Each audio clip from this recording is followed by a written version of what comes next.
So like I said, welcome to NBA Today, and we have a fabulous panel for you today. We have Dave McMenamin joining Kendrick Perkins and Zach Lowe. But where we need to start is with the Lakers and Russell Westbrook, because over the weekend, Adrian Wojnarowski, our senior NBA insider, reported that Russell Westbrook has parted ways with his longtime agent. So I want to contextualize that, what it means for the Lakers, for our viewers. So bringing in Dave McMenamin now. Dave, what exactly does this mean? Why should Lakers fans see this as noteworthy?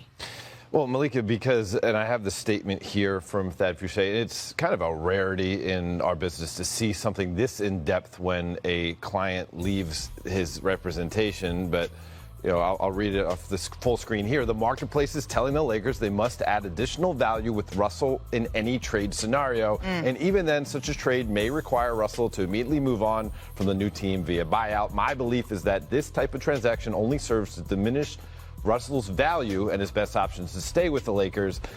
To read between the lines here, it's clear that Thad Fouché, his longtime, now former agent, has been trying to work behind the scenes to find a deal for Russell to move to a fourth team in 4 years. It hasn't happened up to this point, and so Thad is telling Russ as his parting note that your best bet is to stay with the Lakers, and basically calling the Lakers bluff, because we've heard all the right things said by Darvin Ham thus far, telling us that Russell Westbrook will have a major role on this team. He told Mark Spears of Anscape he will still be the starter.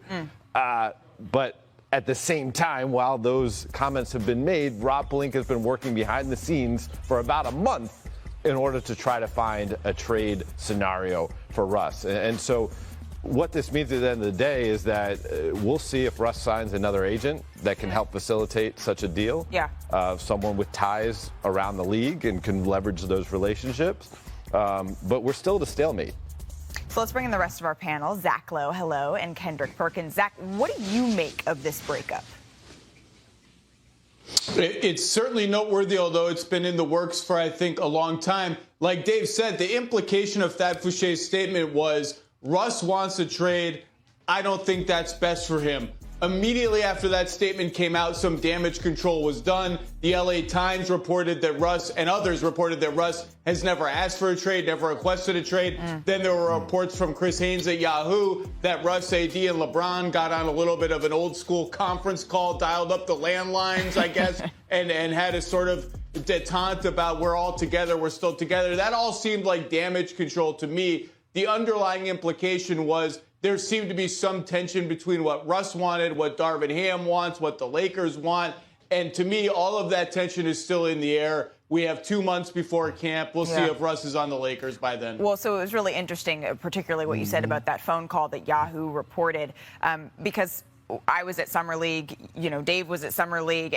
We all went to Summer League, and we saw Russ on the other end of the court when LeBron James was also there watching the Lakers. Perk, you played with Russ. What exactly is at stake, do you think, this upcoming season for him?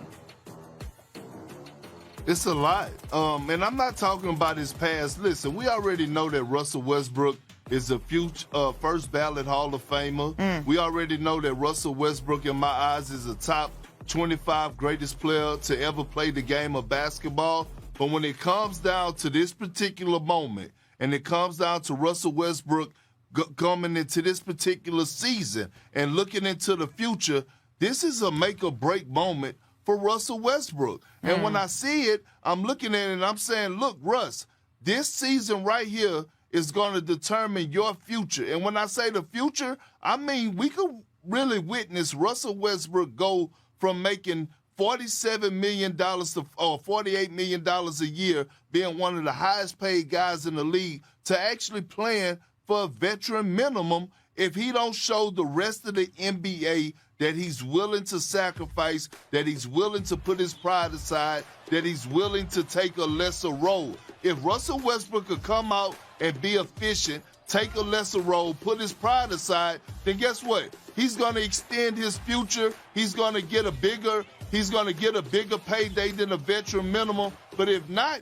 he's treading in deep waters. And look, Russell Westbrook could possibly be out the league if he's not careful and not put his pride aside. Dave? And Perk, I reported this last year. A Eastern Conference executive compared Russell Westbrook to Allen Iverson to me and said that look at Iverson's path. He never really adjusted his game, changed his role, and expanded his game to work with the times. And all of a sudden, he goes from being one of the game's brightest stars, biggest names, to completely out of the league. And that is the precarious situation that Russell Westbrook finds himself in. And you mentioned, Perk, him trying to take a different role. I mentioned this on Zach's podcast yesterday, The Low Post, that I had sources telling me that the last coaching staff, led by Frank Vogel and the Lakers, they didn't believe that Russ would be able to accept that role. They thought they would lose him completely, perhaps have him be away from the team if they benched him or told him your job would be to come off the bench permanently. And so, again, that was a very measured decision by that coaching staff not to go that direction. We'll have to see now that Darvin Ham has already publicly told Mark Spears that Russell can be his starter. Can he go down that road and have Russ accept it coming off the bench? All right, so that's Russell Westbrook. Let's flip it, reverse it, and pivot to LeBron James. And his longtime agent, Thad Foucher, did I say that right, Tim Bontemps? So Fouché have parted ways. In a statement to ESPN, Fouché cited irreconcilable differences and suggested that there was no longer full alignment with Westbrook about whether the former MVP should remain with the Lakers. As part of a statement to ESPN, Fouché said, did I say that right, Tim? You did that time. Now, with the possibility of a fourth trade in 4 years, the marketplace is telling the Lakers they must add additional value with Russell in any trade scenario. And even then, such a trade may require Russell to immediately move on from the new team via buyout. My belief is that this type of transaction only serves to diminish Russell's value, and his best option is to stay with the Lakers, embrace the starting role and support that Darvin Ham publicly offered. Unfortunately, irreconcilable differences exist as to his best pathway forward, and we are no longer working together. He'd mentioned before that quote that, hey, until now, he always got a boatload in return, and now the value's different. Tim, what do you make of Russell Westbrook's situation in LA at the moment? Well, look, obviously situations with agents and players happen all the time. I mean, it's the same in boxing, right? You know that. There's all sorts of promoter, fighter issues all the time.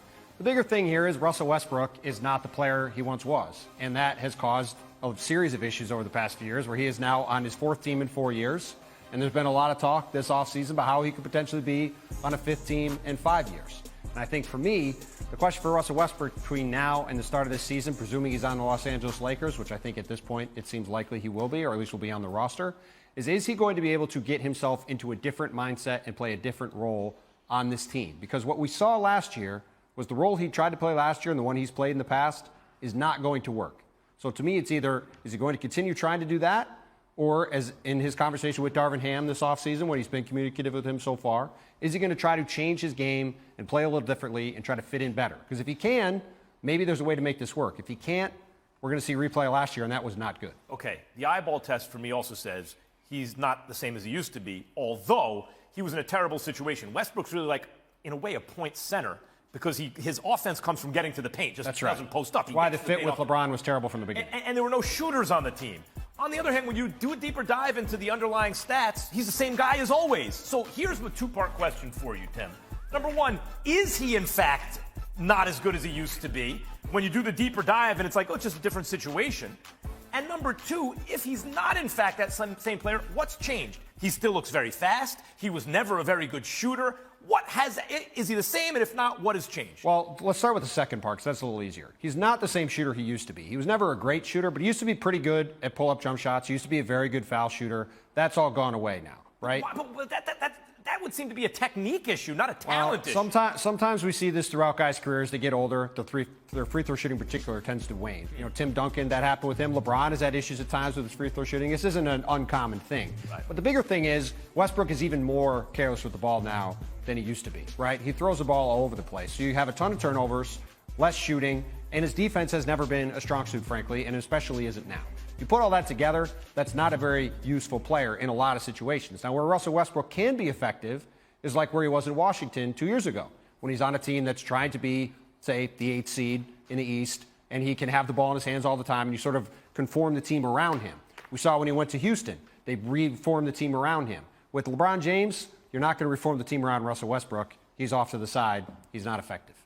Yeah, too bad the Knicks aren't there to play as a sucker right now for the Lakers. Usually they are. That's pretty reliable normally. All right, time for What's the Word? I'm still talking about something, Greeny, and that's the split between Russell Westbrook and his longtime agent, Thad Fauché, last week, when Fauché gave a very explosive comment to Adrian Wojnarowski about this. And what is mostly people are focusing on is that Thad Fauché said that he and Russell Westbrook have irreconcilable differences about something, and that he doesn't want Westbrook to be traded, and he wants him to accept the offer that new coach Darvin Ham has made for him in Los Angeles, which is accepting a role as a starter, the starting point guard, but is in somewhat of a supporting backup-esque role. And if Thad Fauché is on the opposite side of Russell Westbrook, the real question, Greeny, is what is Russell Westbrook's plan, especially as he hires a new agent, which he's expected to do in the short-term future? Well, look, the only alternative, it would just seem, I understand what you're saying, I agree with it, and if you just apply a logic to it, the alternative to being on the Lakers is not being on the Lakers. So if that is what Westbrook ultimately wants, what are the usual suspects here? Where could he wind up? Yeah, let me give you a timeline here. So Darvin Ham has met with Russell Westbrook on several occasions. He's described how he's used, video clips and shown Westbrook exactly what he wants. Then Russell Westbrook had a call with Anthony Davis and LeBron James to sort of clear the air and get everybody on the same page, talking about going to be on the team this year. And despite all that, Westbrook still split with his agent. So you start to look at, what is Westbrook actually going here? Is he going to accept that role that Darvin Ham has laid out? Right now, Greeny, there's not a preponderance of starting point guard jobs in the NBA that would be interested in Westbrook via trade, or even if he would have been traded somewhere and gotten bought out, there's not a job for him to walk into, which I think is why Thad Fauché is talking about irreconcilable differences. I would assume he's explained that to Westbrook, and I can assume that maybe Westbrook isn't quite coming to terms with that, or at least is mulling not coming to terms with it. So I would say there's a close eye being kept on what Russ's next step is here. Yeah, of course. And the one place there could be a point guard opening would be in Brooklyn if the Nets trade away their point guard in Kyrie Irving to the Lakers. And that brings us to this trade that everyone has had their eye on. It does not sound to me like you're suggesting you think that Russell Westbrook for Kyrie Irving feels particularly likely. No, it's been discussed weeks ago and hasn't advanced. But I almost can't believe what I'm about to say. The Brooklyn Nets have had a good offseason. In a vacuum, they have gotten healthier. They have added supporting pieces. There's optimism that Ben Simmons is going to be better. And I think looking at the menu of options, the Nets are kind of like, Kyrie, Kevin, take a look here. What I will say is that nobody knows what Kevin Durant is thinking right now. His communication with teammates and others in the league has been sparse. I don't even think that the Nets, Greeny, have a 100% understanding of why Kevin asked for a trade. He spoke to the owner in Joe Tsai and gave a reason, but I'm not sure the Nets are 100% on the understanding of it. So I think really the next step in this, barring a team's change of heart to meet the